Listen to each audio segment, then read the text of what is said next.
ಇನ್ನು ಇನ್ನೊಂದು ವಿಚಾರದ ಬಗ್ಗೆ ಮಾತಾಡೋದಾದ್ರೆ, ಈಗ ಕೆ.ಡಿ. ಕಾಂಟ್ರವರ್ಸಿ ಸಾಂಗ್ ಬಗ್ಗೆ ಹೇಳೋದಾದ್ರೆ ಏನು ಹೇಳ್ತಾರೆ ಪ್ರಥಮ್ ಅಂತ?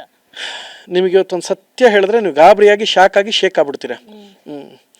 ನಿಮಗೆ ಒಂದು ಹೆಸರು ಹೇಳ್ತೀನಿ, ಕಬ್ಜಾ ಶರಣು ಅಂತ ಕೇಳಿದ್ದೀರಾ? ಆ ವ್ಯಕ್ತಿ ಒಂದು ಸ್ವಲ್ಪ ದಿನದಿಂದ ನಟ ಭಯಂಕರದಲ್ಲಿ ವರ್ಕ್ ಮಾಡ್ತಾ ಇದ್ರು. ಇದ್ದಕ್ಕಿದ್ದಂಗೆ ಬಂದರು, ನಾನು ಭೇಟಿ ಮಾಡಿದ್ರು. ಅಣ್ಣ ಚೆನ್ನಾಗಿದ್ರಣ್ಣ, ನಿಮ್ಮ ಜೊತೆ ನಾನು ಇದಕ್ಕೂ ಮುಂಚೆ ಪ್ರಥಮ ಅವ್ರ ಜೊತೆ ಮಾಡಿದೆ, ಅದೆಲ್ಲ ಆಯಿತು. ಅದಾಗಿ 3 ದಿನಕ್ಕೆ ಆ ಹುಡುಗ ಒಂದು ಪೋಸ್ಟ್ ಹಾಕ್ಬಿಟ್ಟ.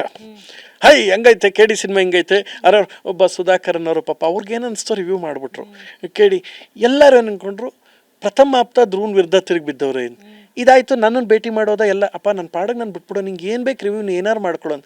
ಅದಾದ ತಕ್ಷಣ ನಕಲಿ ದೇವಮಾನವನ ವಿರುದ್ಧ ನಮಸ್ಕಾರ ಧಿಕ್ಕಾರ ಅಂದ್ಕೊಂಡು ಪ್ರತಿಭಟನೆ ಮಾಡ್ದೆ.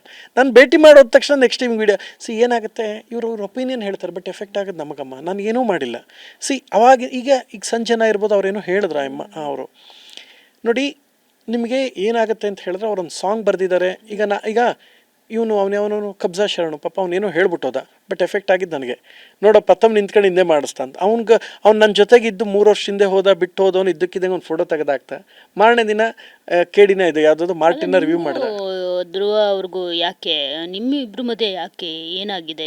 ಅಂದರೆ ಈಗ ಇಲ್ಲ, ಧ್ರುವ ಸಿನಿಮಾಗೆ ಪ್ರಥಮ್ ಫ್ರೆಂಡ್ ಮಾತಾಡಿದ್ದಾರೆ ಅನ್ನೋದಕ್ಕೆ ಏನು ಕಾರಣ ಅಂತ? ಅಯ್ಯೋ ಹುಡುಗ ನನ್ನ ಜೊತೆ ಅಷ್ಟೇನು ಡೈರೆಕ್ಟ್ ಆಗಿದ್ದ, ಕೇಳಿಸ್ಕೊಂಡು ಮಜಾ ಹೇಳ್ತೀನಿ. ಅಂದರೆ ನನ್ನ ಬ್ಯಾಡ್ ಲಕ್ ಯಾವ ಮಟ್ಟಿಗೆ ಬ್ಯಾಡ್ ಲಕ್ ಮನುಷ್ಯಂಗೆ ಹೊಡೆದ್ರೆ ಏನಾಗುತ್ತೆ ಅಂದಂಗೆ, ನಿಮಗೆ ಪಾಪ ಬಂದು ಭೇಟಿ ಮಾಡೋದ.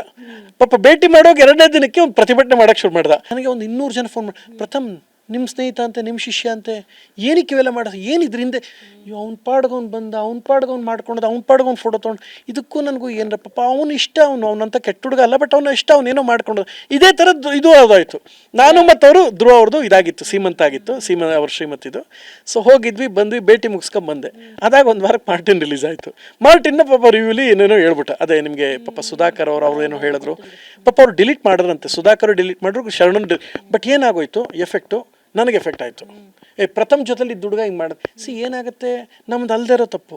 ಹಾಗೇನಾಗುತ್ತೆ, ಅವ್ರು ಬೇಜಾರು ಮಾಡ್ಕೋತಾರೆ. ನಾನೇ ಒಂದು ಸಮಾಧಾನ ಮಾಡಿದೆ, ಹೀರೋಗೂ ಸಮಾಧಾನ ಮಾಡಿದೆ, ಜೊತೆಲಿದ್ದವ್ರಿಗೂ ಮಾಡಿದೆ, ಇವ್ರಿಗೂ ಹೇಳಿದೆ, ನೋಡಪ್ಪ ಕೋಟಿಗಟ್ಟಲೆ ಹಾಕಿರ್ತಾರೆ, ಈ ಥರ ಒಪಿನಿಯನ್ನ ನೀವು ತುಂಬ ಸ್ಟ್ರಾಂಗಾಗಿ ಬೇರೆ ಏನೋ ಹೇಳೋ ಪ್ರಯತ್ನದಿಂದ ನೀವು ಹೇಳೋ ಬರದಲ್ಲಿ ಸಿನಿಮಾಗೆ ತೊಂದರೆ ಆಗಬಾರ್ದು ಅಂತ ಹೇಳಿದೆ. ಇದೇ ಮಾತು ನಾನು ಅವ್ರಿಗೂ ಬಟ್ ಒಂದು ಮಾತು ಹೇಳ್ತೀನಿ, ನಾನು ಕೆ.ಡಿ. ಕಾಂಟ್ರವರ್ಸಿ ಇದೆಯಲ್ಲ ಅದ್ರ ಬಗ್ಗೆ ಒಂದು ಮಾತು ಹೇಳ್ತೀನಿ ನೋಡಿ. ಅವರು ಕ್ಷಮೆ ಕೇಳಿದ್ದಾರೆ ಪ್ರೇಮ್, ಕ್ಷಮೆ ಕೇಳಿದ ಮೇಲೆ ಬೆಳೆಸೋದು ಬೇಡ ಅಂತ. ಅವ್ರು ಕ್ಷಮೆ ಕೇಳದೆ ಆರೋಗ್ಯಂಟಾಗಿ ಮಾತಾಡಿದರೆ ಅದು ಬೇರೆ ಮಾತು. ಇಲ್ಲ ರೀ ನಾ ಮಾಡಿದ್ದು ಸರಿ ಅಂತ ಹೇಳಿದ್ರೆ ಬೇರೆ ಮಾತು. ಕ್ಷಮೆ ಕೇಳಿದ್ದಾರೆ. ಆ್ಯಂಡ್ ಇನ್ನೊಂದು ಮಾತು ಹೇಳ್ತೀನಿ, ಅಟ್ ದ ಸೇಮ್ ಟೈಮ್ ಇದ್ರ ಮಧ್ಯದಲ್ಲಿ ಇನ್ನೊಂದು ಹೇಳ್ತೀನಿ. ಅವ್ರು ಸಂಜನಾ ಅವರು ನಾನು ಕಷ್ಟದಲ್ಲಿದ್ದಾಗ ನನಗೆ ಬೆನ್ನೆಲುಬಾಗಿ ನಿಂತಿರು. ನನಗೆ ಲಾಸ್ಟ್ ಇಯರ್ ಇದಾಯ್ತಲ್ಲ, ತೊಂದರೆ ಆಯ್ತಲ್ಲ, ಪ್ರಥಮ್ ದಯವಿಟ್ಟು ಡೋಂಟ್ ವರಿ, ಸ್ಟೇ ಸ್ಟ್ರಾಂಗ್. ಊರಲ್ಲಿದ್ದಾಗ ಫೋನ್ ಮಾಡಿ ಆಸ್ಟ್ರೇಲಿಯಿಂದ ಸಮಾಧಾನ ಸಾಂತ್ವನ ಹೇಳಿದರು. ನಾನು ಅವ್ರನ್ನ ಕೇಳ್ಕೊಂಡೆ ಸಂಜನಾ ಅವ್ರಿಗೆ, ಏನಕ್ಕೆ ಹಿಂಗೆ, ಅವ್ರಿಗೇನೋ ಬೇಜಾರಾಯಿತು ಅಂತ ಹೇಳಿದ್ರು, ಇದಿಷ್ಟ ಆಯಿತು. ಬಟ್ ಆಮೇಲೆ ಅವ್ರು ಅದನ್ನು ನಿಲ್ಲಿಸೋಕ್ಕೆ ಪ್ರಯತ್ನ ಮಾಡ್ರು. ಅಷ್ಟೊತ್ತಿಗೆ ಬೆಂಕಿ ಹತ್ಕೊಂಡ್ಬಿಟ್ಟಿತ್ತು. ನನ್ನ ಸಮಯದಲ್ಲಿ ನನಗೆ ಕಷ್ಟದಲ್ಲಿದ್ದಾಗ ಸಾಂತ್ವನ ಹೇಳಿದ್ದಿದೆ ಸಂಜನಾ. ಹಾಗಂತ ಧ್ರುವ ಅವ್ರ ಸಿನಿಮಾನ ಯಾರೋ ತುಳಿತಾ ಇದ್ದಾರೆ ಅಂದರೆ ಅದನ್ನು ಇನ್ನೂ ಜಾಸ್ತಿ, ಆಮೇಲೆ ಅವ್ರು ಕ್ಷಮೆ ಕೇಳಿದಲ್ವಾ, ಕ್ಷಮೆ ಕೇಳಿದ್ಮೇಲೆ ಇನ್ನಷ್ಟು ಜನ ಜಾಸ್ತಿ ಮಾಡಲ್ಲ, ಅದು ನಂಗೆ ಬೇಜಾರಾಯಿತು. ಹಾಗಂತ ನಾನು ಸಂಜನಾ ಹೇಳಿದ ತಪ್ಪು ಅಂತಲ್ಲ, ಬಟ್ ಹೇಳಿದ ರೀತಿ ಅವರು ತುಂಬ ಸ್ಟ್ರಾಂಗಾಗಿ ಹೇಳಿದ್ರು. ಒಂದು ಹೆಣ್ಮಗುವಾಗಿ ತುಂಬ ಸ್ಟ್ರಾಂಗಾಗಿ ಅವರು ಇದನ್ನು ತೊಗೊಂಡ್ರು. ಬಟ್ ಈಗ ಇದನ್ನೇನು ಕ್ಷಮೆ ಕೇಳಿದ್ಮೇಲೆ ಬಿಟ್ಟು ಮುಂದಕ್ಕೆ ಹೋಗೋಣ ಅಂತ ಅವ್ರು ಆಮೇಲೆ ಸಾಂಗೇ ತೆಗೆದಿದ್ದಾರೆ. ಇನ್ನೊಂದು ಮಾತು ಹೇಳ, ಒಂದು ತಪ್ಪಿಗೆ ಒಂದು ಸಣ್ಣ ಅದು ಪ್ರಮಾಣದ ಶಿಕ್ಷೆ ಅಂತ ಇರುತ್ತೆ. ಈಗ ಇಷ್ಟೆಲ್ಲ ಕೋಟಿ ಖರ್ಚು ಮಾಡಿದ್ರು, 100 ಕೋಟಿ ಕೊಟ್ಟು ಖರ್ಚು ಮಾಡಿದ್ದಾರೆ. ಅದಕ್ಕೆ ಆಲ್ರೆಡಿ ಒಂದು ಸಣ್ಣದಾಗಿ ಅವ್ರಿಗೊಂದು ಇದಾಯ್ತಲ್ವ, ಹಿನ್ನಡೆ ಆಯ್ತಲ್ವ, ಅದು ಸಾಂಗ್ ತೆಗಿಯೋಂಥದ್ದೇ ಆಗೋಯ್ತು. ಅದ್ರ ಹಿನ್ನಡೆನೇ ಅವ್ರಿಗೆ ಆಗಿದೆ ಅಂದಮೇಲೆ ಪುನಃ ಅವ್ರನ್ನ ದ್ವೇಷ ಮಾಡೋದು ಬೇಡ. ಯಾರನ್ನ ಧ್ರುವ ಅವ್ರನ್ನಾಗಲಿ ಅಥವಾ ಪ್ರೇಮ್ ಅವ್ರನ್ನಾಗಲಿ ಅಥವಾ ಸಿನಿಮಾನಾಗಲಿ ದ್ವೇಷ ಮಾಡೋದು ಬೇಡ ಅಂತ ನಾನು ಹೇಳ್ತೀನಿ.